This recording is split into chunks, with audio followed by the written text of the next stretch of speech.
Taliban founder Mullah Omar. Mullah Omar the Taliban. Hozirgi kunda ham siyosiy maydonda atrofda bo'layotgan hodisalardan mana shunaqa fol olinish imkoni bor.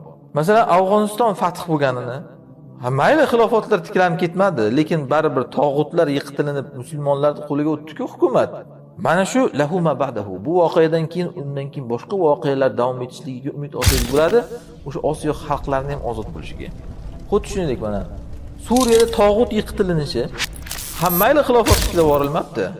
Lekin mana shu yerda tog'ut qulanishi boshqa atrofdagi arab davlatlarida ham, Falastinda ham tog'utlar, yahudlar qulatilishiga bir shabada beradi, fol beradi.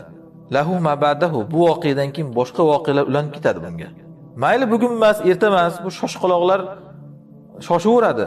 Qani, kim da'vo qilgan tog'utlar qulashi, bitta tog'ut qulab, uniga tog'ut kelyapti-ku, biz senga bugun erta demayapmiz. Alloh biladi qachonligini. Yusuf alayhisalom ham sabab qilganlar, natija o'nlab yildan keyin ko'rildi. Biz ham xuddi shuni aytyapmiz. Bugun ko'rmadik natijasini. Inshaalloh necha yil o'tadi ko'rasiz natija. Bu voqeadan keyin boshqa voqealarga ulanib ketadi. Bugun ko'rmadik natijasini. Inshaalloh necha yil o'tadi ko'rasiz natija. Bu voqeadan keyin boshqa voqealarga ulanib ketadi.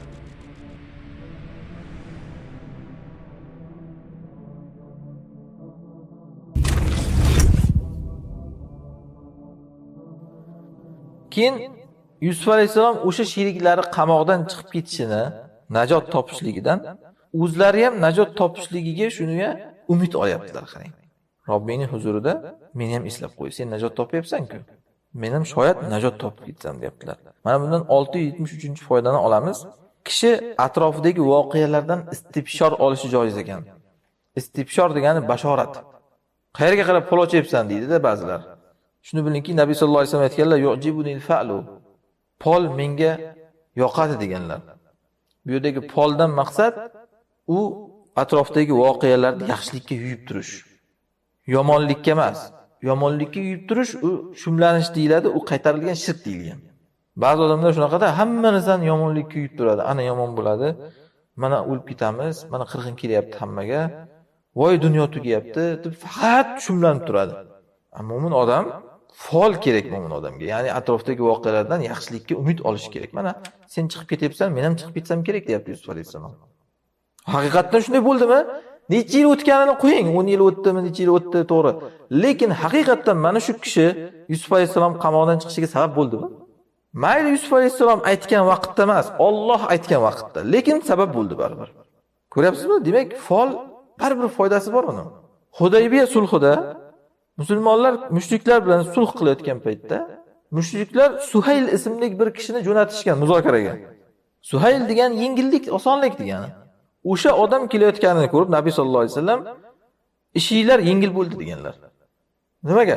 Chunki mana ismi yengillikka dalolat qilgan shaxs kelyapti. Va haqiqatan shunday bo'ldi ham, to'g'ri o'sha paytda emas, o'sha sulh muzokaralari paytda musulmonlarga og'ir bo'ldi bu ish. Chunki kofirlarga yon berish ularga past ketishga o'xshab ko'rindi. Hatto Umar radhiyallohu anhu bunga ko'nika olmadilar. Nimaga dinimizni pastlikni beryapmiz deb shikoyat qildilar.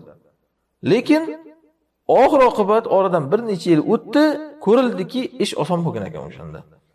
Yusuf alayhisalom ham xuddi shunday.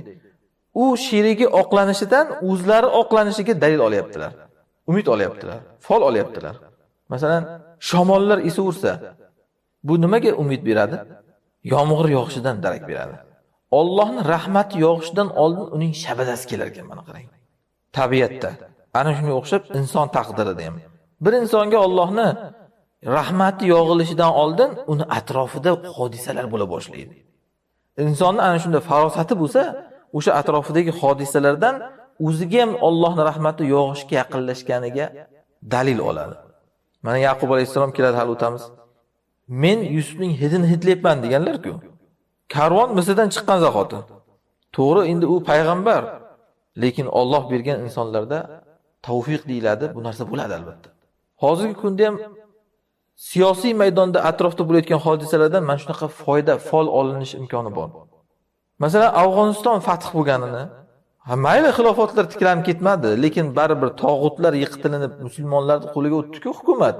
Mana shu lahu ma ba'dahu. Bu voqeadan keyin undan keyin boshqa voqealar davom etishligiga umid olsangiz bo'ladi, o'sha Osiyo xalqlarining ham ozod bo'lishiga.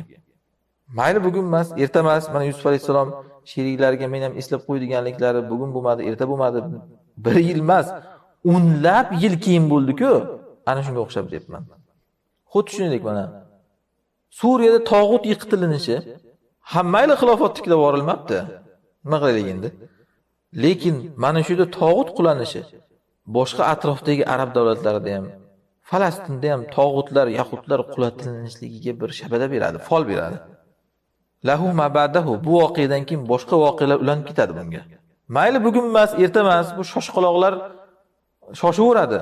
Qani sen da'vo qilgan tog'utlar qulashi, bitta tog'ut qulab, uniga tog'ut kelyapti-ku. Biz senga bugun erta demayapmiz. Alloh biladi qachonligini. Yusuf alayhisalom ham sabab qilganlar, natija o'nlab yildan keyin ko'rildi. Biz ham xuddi shuni aytyapmiz. Sabablar qilindi, bir tog'ut qulatilindi. Ha bugun ko'rmadik natijasini. Inshaalloh necha yil o'tadi ko'rasiz natija. Bu voqeadan keyin boshqa voqealarga ulanib ketadi.